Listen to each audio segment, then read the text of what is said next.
Hi, good morning, everyone. I'm here on a Sunday morning. Well, it's a Sunday afternoon in Ohio, Cincinnati, Ohio, Sunday, February 19th, with my mighty companions, Jody and Greg.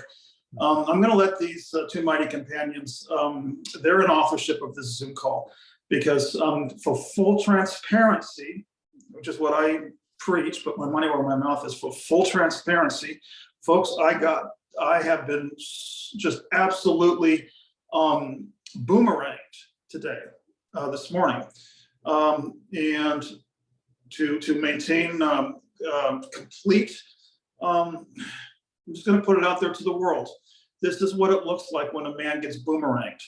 The feelings, the emotions, the sensations are all have all been triggered this morning. That being said, we suit up and we show up. And I'm going to use this next hour to rely on my two mighty companions, Jody and Greg, and we're going to move through together what had once upon a time in my story been categorized as a mental illness. Triggers and trauma and feelings in communication, those are not mental illnesses. So what is this that I do? I come here every Sunday morning and I join with my mighty companions. This is number 65 for the ministry I'm hosting, psychiatricsobriety.com.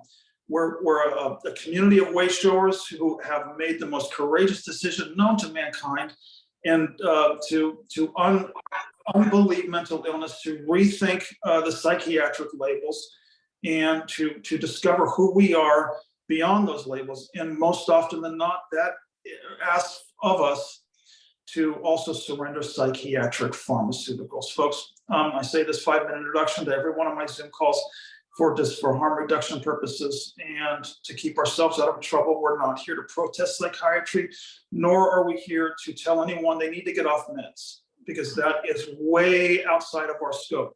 What we're here to do is we're here to share that this is what we've done, this is what we've chosen, this is how we're doing it, this is our template, this is our experience, strength, and hope. This is what we do together, okay? So it's a ministry because it's grace. It requires a higher power. It cannot be, Einstein said, you cannot solve a problem with the same mind that created the problem. And so we have two minds here. We have the mind of spirit, we have the mind of ego. I'm using Course in Miracles language because that's the path that I chose. You guys bring in here your paths. I want to hear it all. Okay, so Chris just came on board too, and now we've got beloved. You folks are my angels, and you're my angels because you showed up this morning. We're all going to support one another. All right. I don't have my iPhone in front of me. The healer's prayer. This is how I start each one of these meetings, because we're here to procure miracles. I'm not here we're not here to really talk and to discuss theology. We're here to move through and get to I call it emergence. I've actually created my own language for this ministry I'm hosting. The healer's prayer goes like this. We are here only to be truly helpful, and we are here to represent him or her who sent us. We do not have to worry about what to say or what to do, because he or she who sent us will direct us. We are content to be wherever he or she wishes, knowing that he or she goes there with us. And this is the last line of the healer's prayer is the whole foundation of this ministry. We will be healed as we let him or her teach us how to heal. Okay, folks, as you can tell from my demeanor this morning, I'm not jumping up with a whole bunch of excitement.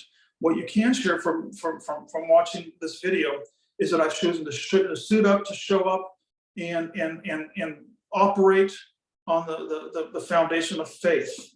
And that's what I share every Sunday morning. So who wants to go first?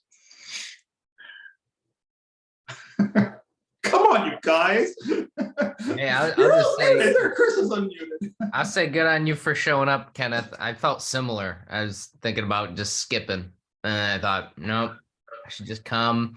I always feel better after coming to these meetings, talking to y'all. So yeah, maybe I'm right there with you, Kenneth. I don't know exactly what you're going through, but it's always nice to just come together. I'll tell you what I'm going through. You know, I'm getting my shame buttons are being pushed. Your what? Shame, Shame? the shame buttons. Uh-huh. And listen, remember, it's a spiritual community. So what inside of me is allowing, now I'm still very lost in the fog. As a matter of fact, if this were the olden days, I would say, oh, this must be as a result of bipolar. No, I'm taking full responsibility for this today. But the triggers and the feelings are coming up. You know, I can feel the tension. So this is about as the best I can do on a Sunday morning. I'm just going to expose it, and by exposing it, I'm just going to I'm taking, this is the way I can take full responsibility for it, and say to prayer, it's on the altar, and now that it's on the altar, the miracle is what I'm entitled to. It's what the Course of Miracles says. We're entitled to miracles, and the miracle in this case is, how can I see it differently? And how can I see it as a cry for love? There's part of me that says, react, respond, and get back. That is old pattern thinking. The truth is something I can't see yet. But if I put all of this on the altar, I'm asking for the miracle.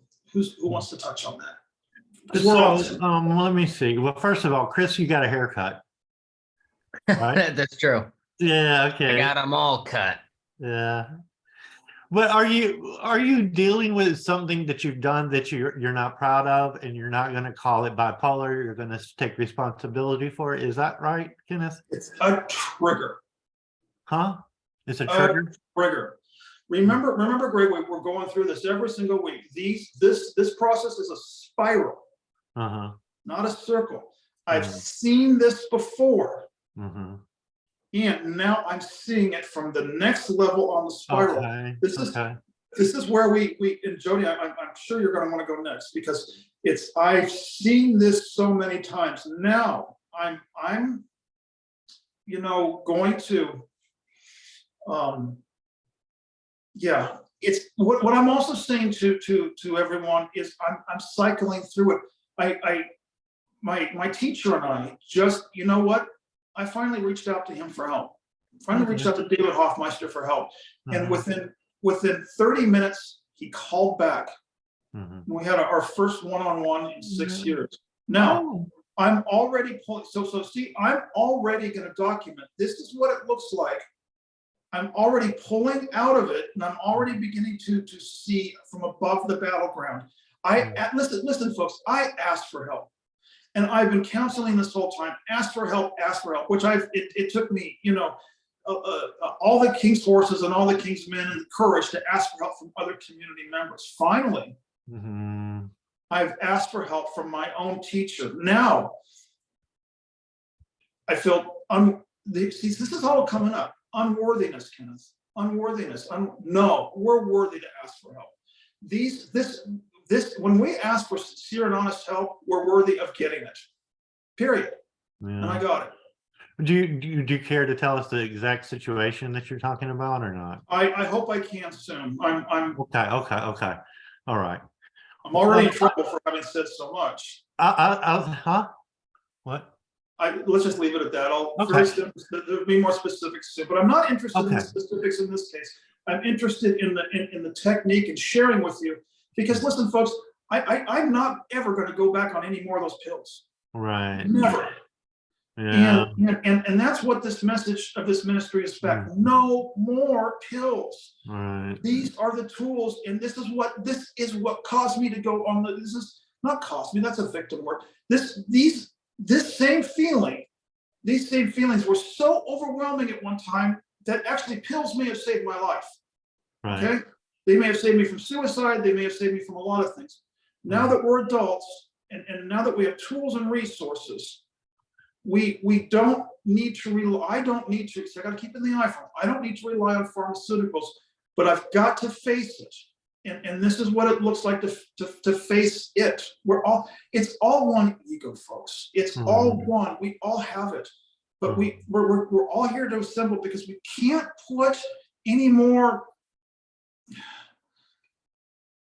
how do I say this? Someone's going to pick this up very soon. Okay, The old way of navigating it just doesn't work. right. Well, I'll tell you what I'm dealing with, and that kind of makes sense, all of what you just said, because a few days ago, my homeopath, she wasn't contacting me. And I went out to her and I told her, and it was out of kind of grouchiness, and it was kind of out of trying to get her to do something. I told her, I said, if you're not going to contact me, I'm going to have to leave you.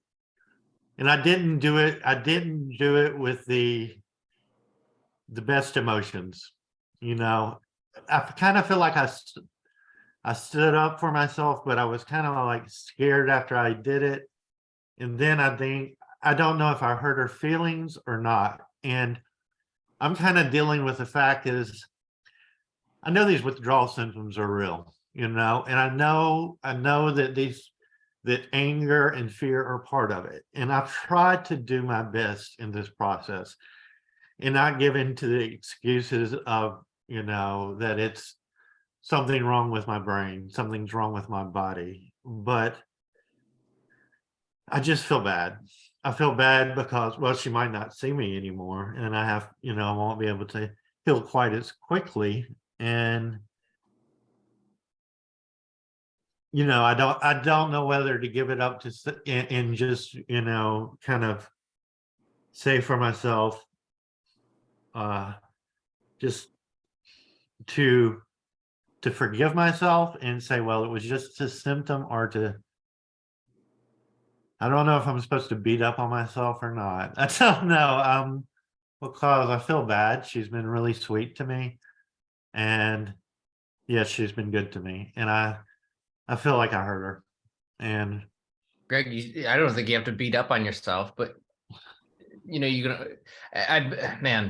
what you're saying is really resonating with a lot of the stuff I'm going through. A lot of anger, a lot of fear. That anger causes us to act out in ways that after the anger passes, you look back at the destruction you left behind, whether it was you broke something, you yelled at someone, you damaged a relationship, something, which can then just send you on this shame spiral. And if you're asking if you should beat yourself up, I would say the answer is no, because that's what I'm dealing with too. And it doesn't make anything better. I mean, it sounds like if you feel bad about something you said to her, my thing is like, reach out, apologize, and try to repair. That'll probably make you feel better. I think beating ourselves up, man, that's what I've been doing. It's terrible. It just keeps you stuck. Well, I guess I'll do that. Yeah, I'll do that right now. I'll text her.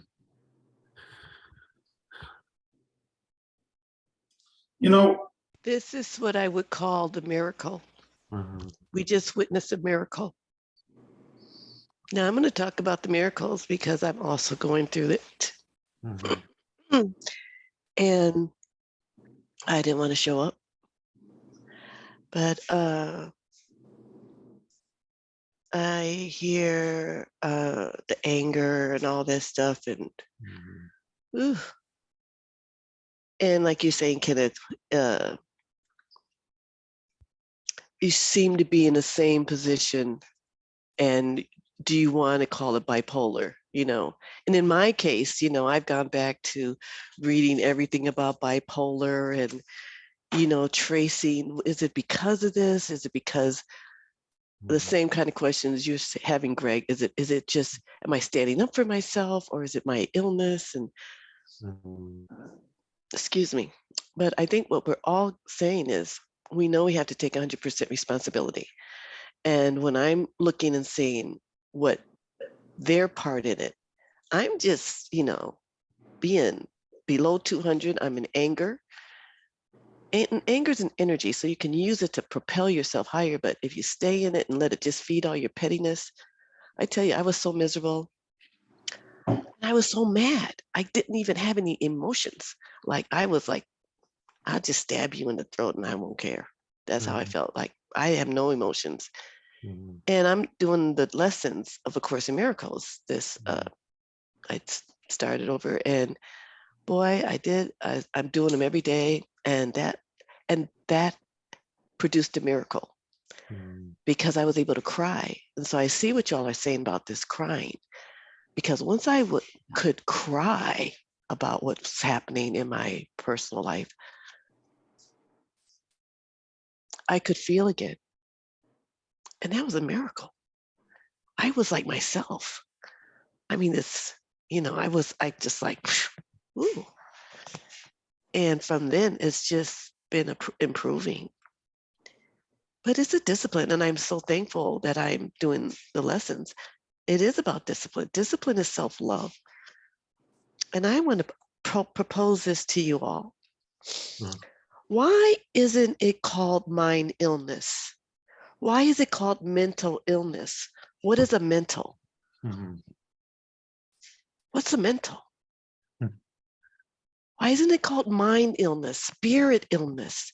Something more accurate, because that's what I'm saying is going on with all of us. I mean, I think the bipolar, I love it. I love being I love everything about bipolar. I'm so glad that was my illness, because everything I read about it, I just love it, but because I don't get the downsides, because not like I did, but I used to. All I'm saying is we still have to manage ourselves, whether we have this or that, or we think we got this bad genes or that traumatic experience or this, we all got the baggage. And I think, so we can just join it together and just say, we're doing this mind. What's a mental? What's the fix on a mental illness? That's a brain thing. Then we're saying, well, we can't do nothing about the brain. The brain runs us. Who's us that the brain's running? No, the mind. That's why it's so important. We all got to come back to this mind training. We all got to, what are you grounded in? What are you? And and we got to, I had to apologize. I had to be humbled down to the ground and humiliated. I feel terrible. And my ego is so strong, but it's not me. I am love. That's who we all are. We're not that ego. We're not that thing that takes over us. That's what I'm embracing, and that's what I'm here to support in all of us. And you gotta eat humble pie. Num num num.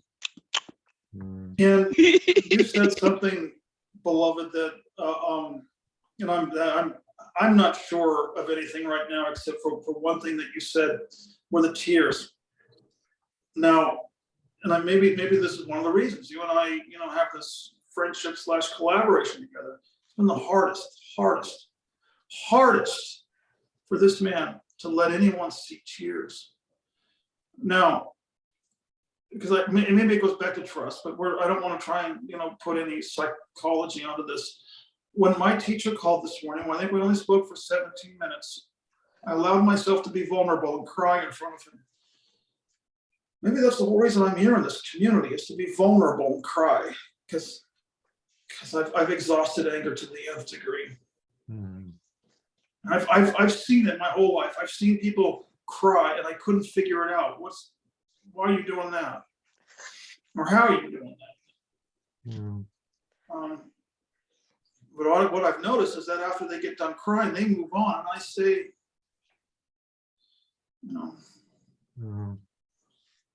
Yeah, it's such a release. It's like a cleansing exercise or something to be able to cry. Whereas feeling anger, it's just like, I've had so much anger lately the last few weeks. And like even this morning, I woke up at like 3 a.m, just so angry. I got out of bed. I just started my day. And I spent number of I see beloved laughing. For real. That was me. Stomp around the house 3 a.m. And it's like, oh my God. And I'll just get stuck in this anger, and sometimes I'll get stuck for days, and it's just like, it's miserable and you can't feel. And I don't know. I lately I've been trying not to let the anger like totally rip apart my life. It feels like when you're in that mindset, all you want to do is all I want to do is just like destroy, to cause destruction, whether it's again to things, to relationships, to to just everything. Yeah. Yeah. Do y'all know who Ram Dass is? Ramdass. He said something that he kind of, it was pretty cool. He said that you know, he has a psychological background, I think, and he said psychology says to work through anger, spirituality says let it go. You know, and I don't know. You know, I'm oftentimes confused, and you know, whether to work through things or just to surrender. You know, is this something I have to do, or is this something I have to let go? You know, like, you know, I've been taking life so seriously lately, and I'm just like, you know, at some point it's just kind of like there's no solution in that, you know. And you know, I've been talking to Jody, and I just want to be more positive. I just want to be happy, and I want to get out of the drama.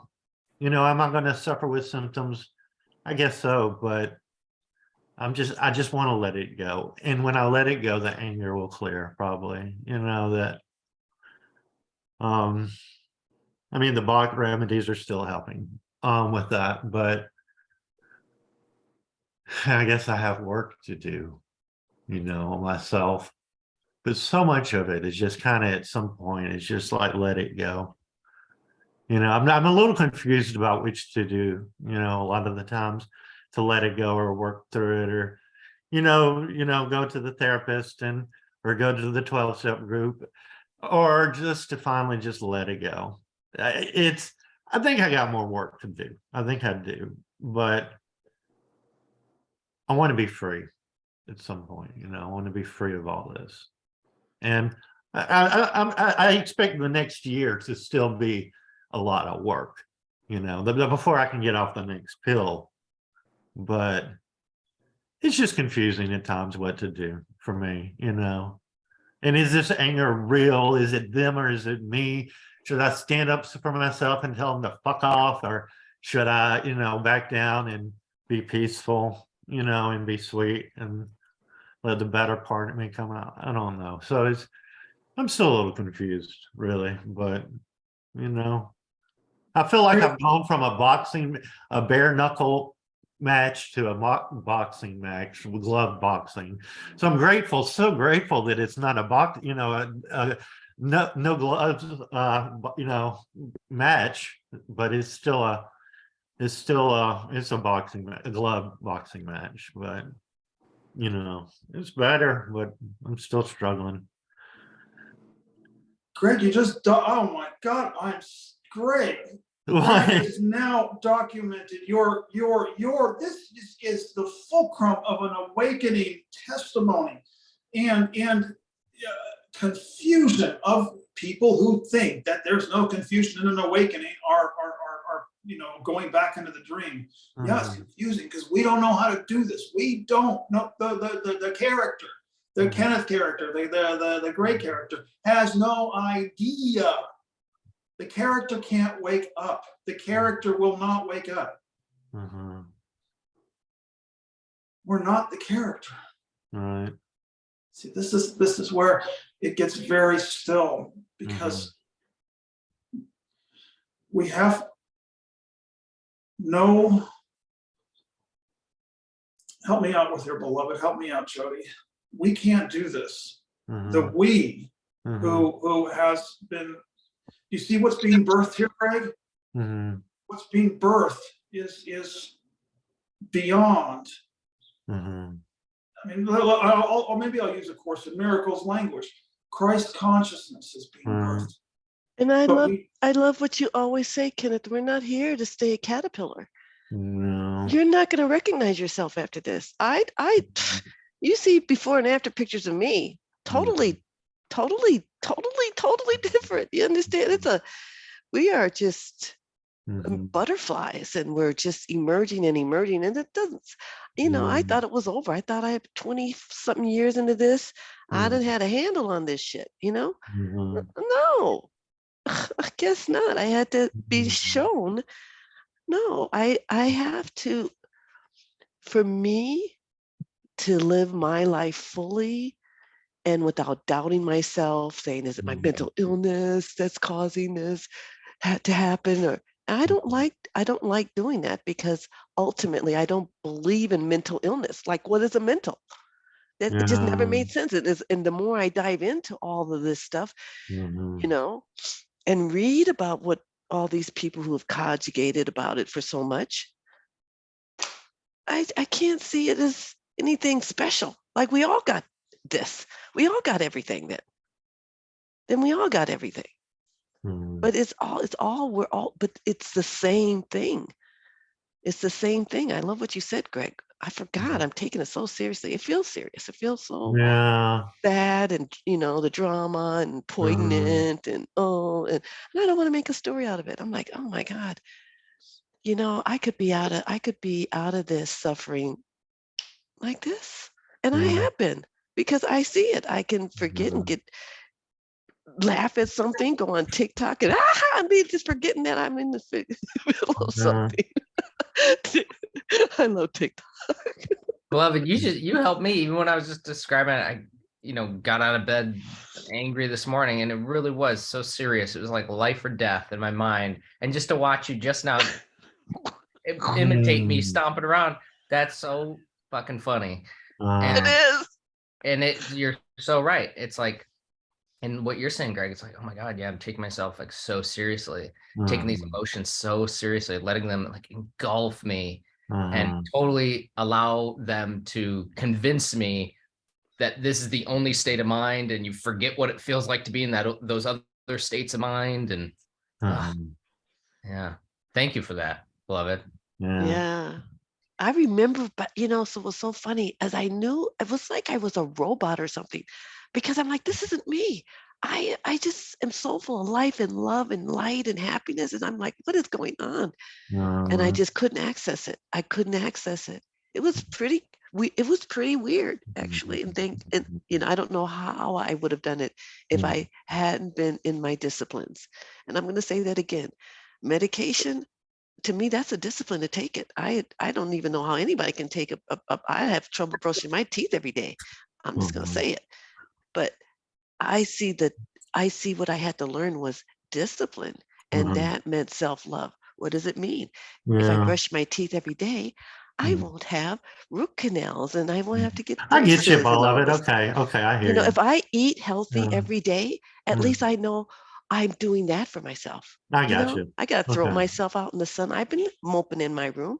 I know that's not good. And I don't even have a window in here. And I know what I do when I don't have windows. I need light. Right. You see, so it's called discipline. That's what I like That's about doing self-love. I do my forest walks, my hiking, and I do my swimming. Yes. To me, that's self-love. Oh, that's wonderful. Yes. Talk about that. I didn't know that. I mean, you look so and good. going You to look the very grocery healthy. store and getting the right things instead of the wrong things. Yeah, it gives you some kind of, Yeah. you can't expect someone else to treat you better than you're treating yourself. And I had forgotten that. I had forgotten to treasure myself. I think we all need to treasure ourselves. Just treasure our wonderful selves, even when we're being 2 and 3. I love my 2-year-old granddaughter. She's so cute when she's all stompy. It's kind of probably not as cute at 67, but there it is. Yeah. It was funny when I watched you do it, beloved. Yeah, it was funny. What did you thinking about, Jody? You're kind of quiet. It's I'm been just 30 listening. minutes and you haven't said anything. I'm practicing my listening skills. You're very good at it. I'm I've just seen you do it a lot. absorbing. There's a lot going on here, and I'm sensing some common threads, some patterns. And I just find I find the psychology of what we talk about here so fascinating, like how the mind works. And then I'm also quite spiritual, and I know that there's this huge confusion that happens with the waking up. And I think it's because we get stuck in this dichotomy of old pattern, new pattern. What do I do? Do I stand my ground? Do I fend for myself? Do I do all of this, or do I just let it go? Mhm. And that's like a question that we always have to be asking ourselves all of the time. What do I want to do here? How do I want to proceed with this? Mhm. I am learning, like this last week, I've had such a profoundly beautiful week because I've just been letting go of all of this stuff. Mhm. And it's the stuff that I carry, the stuff that I have stored that makes me so disturbed. So when I learn to just let that go, Mhm. I no longer carry it. Mhm. And so there's nothing to get all stompy about. And but that's an important part of the process, because when I was first coming off of the drugs, Mhm. I was repressed, right? These drugs suppress the emotions. I Mhm. wasn't allowed to be an angry child. I was punished for Mhm. feeling things. Right. So as an adult, I suppressed, the drug suppressed. And so when all of that started coming out of my system, Mhm. I had to learn to feel it in a healthy way. And so movement, like Chris, when you wake up at 3 o'clock in the morning and you're so fucking angry, you got to stomp around. Like you Mhm. got to do it, like do it in a healthy way. Do it in a way that's not going to disturb you further, or, you know, your housemates or whoever you happen to be around, but you have to let it go. Yeah. Beloved dances, right? I dance it out. And I used to do it in an angry way because that's what was coming out of me. And now I'm in a different phase. And so I've got different stuff, but I'm still using those tools, this somatic tool of moving your body. Greg, getting out in the forest, Yeah. get out in the forest. Go for a walk, go for a run, do some jumping jacks, like whatever you got to do to get this stuff out of you. And that's a physical way of letting go. Yeah. And then we do that with our mind, Mhm. and then we do that with our spirit, Mhm. right? There's all of these different layers, these different facets that we have to work with. Mhm. That's brilliant, Jody. Yeah, thanks, Jody. Because I was going to ask you, when you say you spent this last week letting go, I was going to ask for like an example of that, but I think you just gave it. You mean physically, you participate in some practice, whether it's dance or yoga or something, to let it go. It's not like you're just telling yourself, I'll just let that go, it's not going to bother me. You actually are actively doing something physically to get rid of that feeling. Yeah. Because it's emotions are there for a reason, right? Usually anger is because our boundaries have been crossed. Right. But I think the kind of stuff that this community is still dealing with is all of the suppressed anger. It's got to come out. If you don't let it up and out, it will stay in. And its job hasn't been done, and it'll keep nagging at you because it wants to be heard. It wants to be seen. It wants to do its job. And that goes for the sadness, the guilt, the shame, like it all, we have to feel it. We have to bring it up. We have to let it go. I love reparenting skills. Yeah. Because this is what I'm doing for my inner child, because it's all my inner child stuff that's coming up that's been so suppressed my whole life. And for the longest time, I would get mad and I would want to beat myself up because I should be in a different place. Because why do I keep going back here? Well, it's because I had never allowed her to feel. Because she got punished when she was a child for feeling. I'm still doing that to myself as an adult by not allowing myself to feel it. So I'm just perpetrating that generational trauma. It's not my mom punishing me anymore because she doesn't know how to deal with my emotion. Now it's me punishing myself because I don't know how to deal with my emotion. The key is to learn how to deal. And how do you deal? You let it go. You let it come up and you let it go. And one of the most amazing tools for that is moving your body. Breathing, do some deep breathing. That's another form of movement.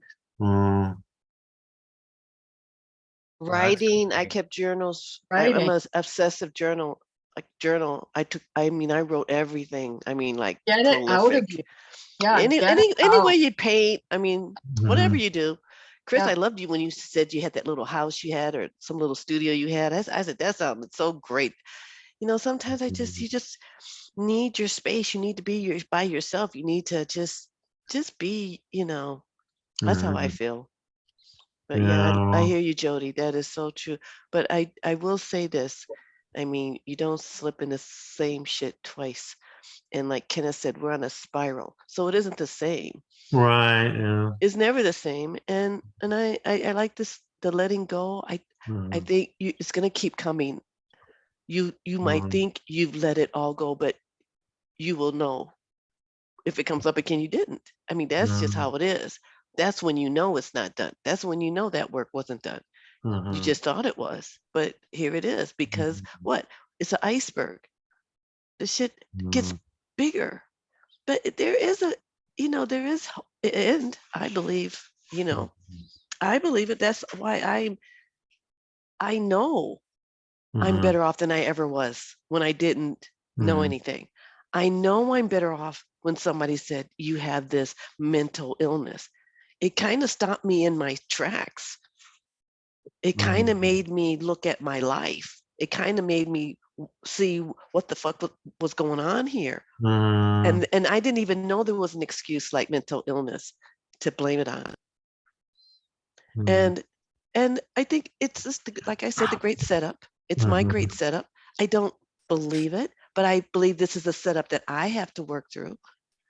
This all resonates in me, and it's just perfect for me. I can just see how it's so wonderful that it's taken me on this journey, you Yeah. know, and Yeah. made me look at something that you can't see. Uh, We're asked to study what you can't see. yeah. Yeah, yeah. Put your finger on it. Yeah. If an untrained mind is just like picking up an egg off the floor. Mhm. I'm going to tell you how to do it. Salt. You know what I love You're about welcome. this? We've got beloved. I'm looking at Hollywood Squares here, although there's not six. I've got five, but we got beloved down there in the corner, and she's talking about mind training. We got Jody up here at the top, and she's talking about somatic. You know what? It's not if it's not if it's and it's both. Thank you both. Mhm. Finally, I mean, I'm in a Course in Miracles, community, and which is heavy on mind training, but doesn't do anything somatic. You know, if I were in a yoga retreat, it would be everything somatic and nothing about mind training. Guess what, folks? It's both. Thank you.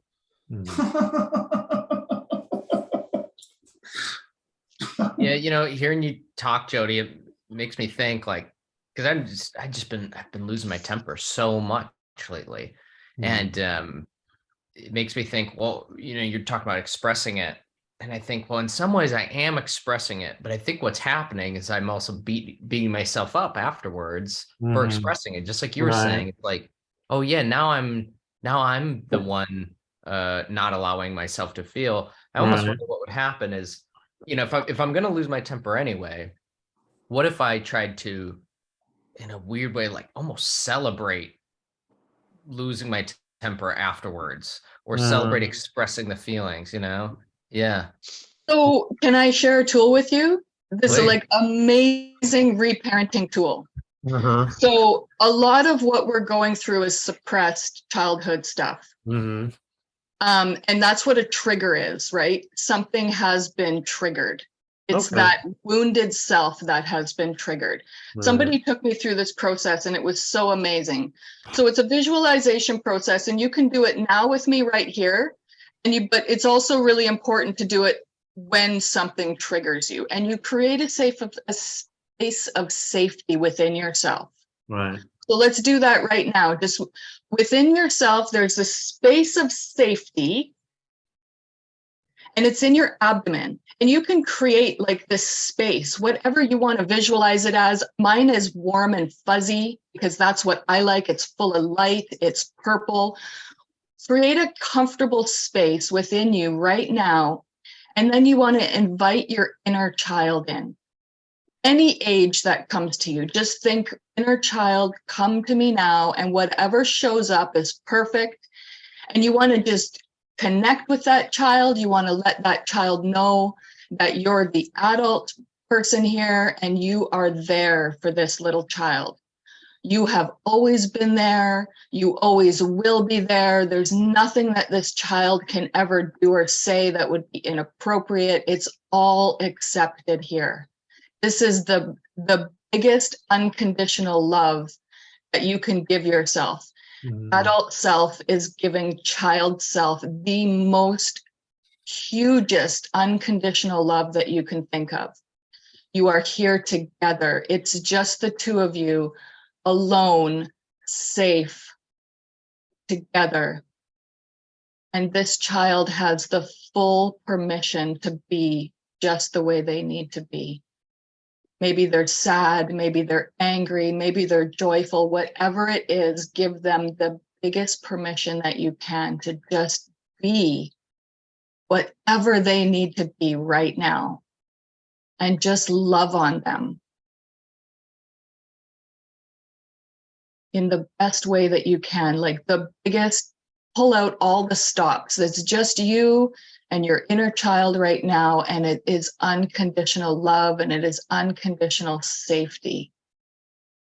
And you just let that little one know that you're here always. This space that we have created together within us is always here.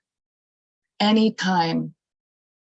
Anytime you need me, you call on me, I'll be here for you. I am here always, anytime you need me. I will never abandon you. Nothing you could ever say or do will be wrong, inappropriate. You are loved unconditionally right here, right now, and always this is available to you. And so just absorb that, just feel that, like you, that wounded self is not alone anymore. There's no need to be afraid or angry. All of that suppressed stuff can just be accepted. And so anytime you feel this welling within you, this emotion, this stuff comes up, just bring yourself back to this sense of safety.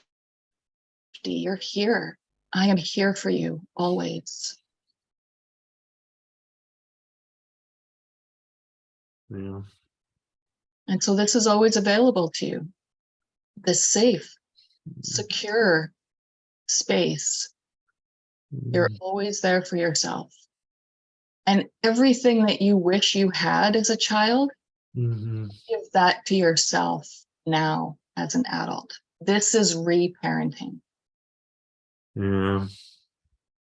And this has been such a profound healing for my journey. Yeah. Because this is what we're going through, right? It's this suppressed, like the psych meds just push it down further. Right. So you can always do this for yourself at any time. Yeah. I do it several times throughout the day. I start my day with that. I acknowledge my wounded parts because they're still there and I still love them and they're still accepted and we're still here together.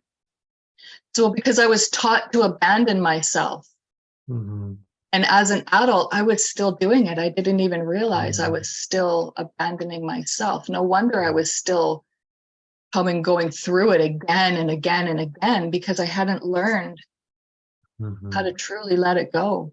And like Beloved said, you'll know when you've truly let it go because there's nothing to come back. There's nothing that gets triggered. There's like 1,000 little triggers in there, right? So you just remove one at a time, one at a time, one at a time. And this is the discipline, the self-love. You just continuously let go. Yeah.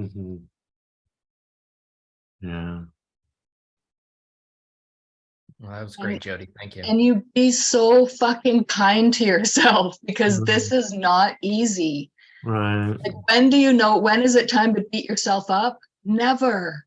Okay. It's never appropriate to beat yourself up. Never. Ever. Never. And it's Mm. hard. Even like Navy Not to. SEALs who seem all tough and gruff and they look like they're beating themselves up, they're not. They're doing it with self-love. That's their discipline. Mhm. Mm. And I will say this about anger. I have never been like,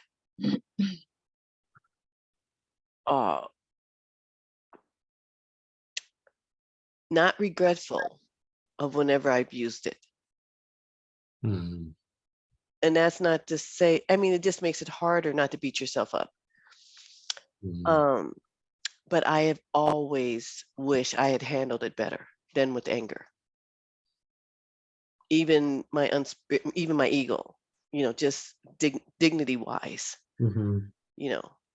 I've done, and certainly I'm sure I look some fucking stupid when I'm mad. I do some fucking stupid shit Mhm. and mean and just awful. So, Mhm. it's nothing like you go, oh yeah, boy, that was a great anger, no.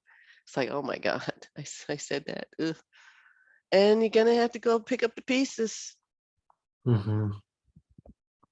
and like I said, it's humbling. It's that's the bitter pill, Mm. taking responsibility. That's all that we're being asked to do here is, and Mm. to do it with kindness, like Jody said. That's the really hard part, because I think we've just been so mean to ourselves. When we're Mm. mean to others, we're being mean to ourselves. I mean, that is Mm. what's happening realistically. I'm not feeling great when I'm bashing somebody. I'm Mm. mad. That's not my favorite emotion. Mm. I'll tell you, man. I want to get into all this, but this is my honest feeling that there is a lot of work to do, and there's a lot that I need to do. But the withdrawals were so intense. I'm just kind of getting to a space where I'm on the last third of it, is what I'm telling. And it has just worn me out, It's been over 2 years, and it's just worn me out. It's hard to do anything really with much discipline. I can walk. I'm good at that. I'm good at hiking, and I'm good at swimming, having the discipline to do that because I like it. Essentially I think we do things we like, but anything beyond that, beyond the physical, I'm not very disciplined with yet. There's a support group for repairing people who have grown up with alcohol, and I think that would be good. But I think right now all I can really do is mostly diet, exercise. That's like what I'm doing right now. But I guess that's enough. I want to get it. That's how I started. I Yeah, started like that. I yeah, started that way. yeah. I've always been into self-help and wondering about life and why shit's so fucked up. But more I was really more focused on being a success in this material world. Right. So, Yeah. I mean, but that's how I started, Yeah. Yeah. I guess I'm doing the work. I'm doing the work. It's You just are. very, I think you're doing awesome. I think you're doing yeah. fabulous. And you need to write yourself a letter about how fabulous you are. Do you need me to do it? I Yeah. will do it for you. Yeah. I will write Greg a fabulous letter. I mean, Yeah. just look, I mean, we've never met people out there, but you just have I don't know, have you noticed you're blossoming? I mean, you have just, something's going on. Your Yeah. light is just increased like 1,000-fold. People, can we weigh in here? I mean, is it just me? Thank you. Yeah. And I want that Agreed. documented. This is what I want this ministry to procure. I want these before and after photos. I want, us to come here with all of our what we believe to be garbage. And I want us to turn it into fertilizer. Greg, take that in, because they're not complimenting you, but they're just speaking the truth. And I'll vouch for that. We're seeing changes in your body. Thank you. This is how support works. We don't Yeah. see it ourselves. Others mirror it back to us. Thank I'm you. writing that down, Kenneth. Turn What? your shit into fertilizer. I I like don't know that. the way. I like that. Yeah. I mean, Well, we have there was truly been under the belief that this stuff is shit. And did you see that movie with, what was that one? The Shack, uh-huh. where he is so angry that that man's daughter was murdered brutally. He was pissed at God. Haven't we all been there? All right. But he goes to the shack and he meets God, who's a big black woman, by the way. And Jesus and the Holy Spirit, and they pretty much give it to him straight. And the scene in the garden is where he's in the soil with the Holy Spirit, who, by the way, is an Asian woman. And what was that scene? Maybe someone can help me out. He says, "These are weeds. We got to pull them up. They're not for the garden. They're unwanted." And I think that was what spawned her to turn and help me with the scene, because I'm not going to get it exact. But she turned. She said, "So you believe that unwanted weeds, because they have thorns, are bad? That's your belief, isn't it?" I see where she was going. There's a much higher play that we are not aware of when we're down here at the egoic level. From the higher places, which my teacher calls from above the battleground, there is not one single thing going wrong here. Not impossible. Can't see it when we're down here, in the trenches. See it in the trenches above the battleground. Okay, forest for the trees is a term that I use. I mean, we honestly, we're coming here, and all of us are sharing the story of what we believe was our mental illnesses, what we believe went wrong, and we're hacking away. We're hacking away at it.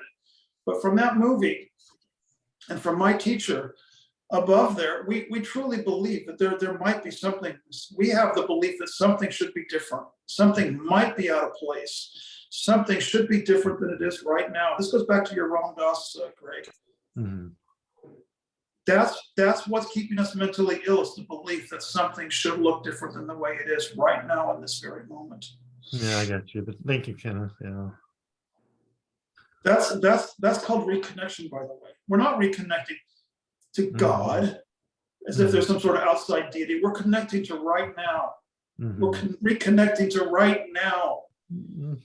God is just right now. That's all God is. Just no past and no future. But as soon as we go into the past and the future, you've seen the tagline of my ministry, Krishnamurti: to be well adjusted to an insane society is not a sign of mental health. And this is deep shit. But listen, I've said it before, once you go down the road of psych meds and benzos, you're ready for deep shit.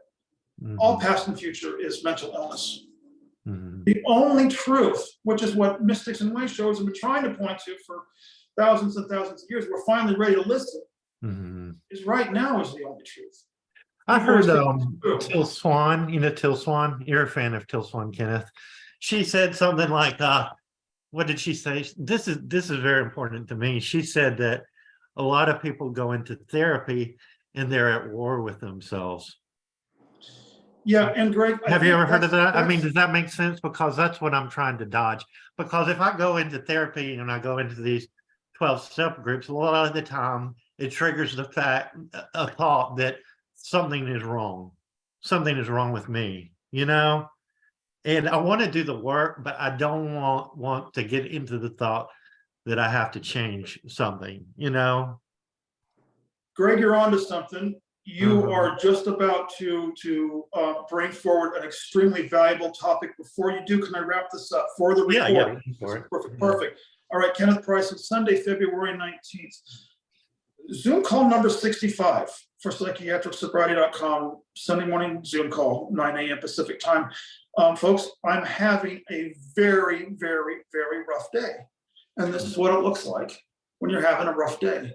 I started this impulse. I'm going to suit up. I'm going to show up. And 4 of my mighty companions, Jody, Greg, Beloved, and Chris, procured my miracle because they reminded me, so that I could then remind all of you. And This is how support works. This is how we emerge from, this is how we're choosing to emerge from mental illness, like mental illness. And for three of us here, psych meds and benzodiazepines. All right, if you're watching this on YouTube, leave your comments below. Join us. I need your support. Visit my website. Please join by participating in this Zoom call. God bless, and may the force be with you. Bye.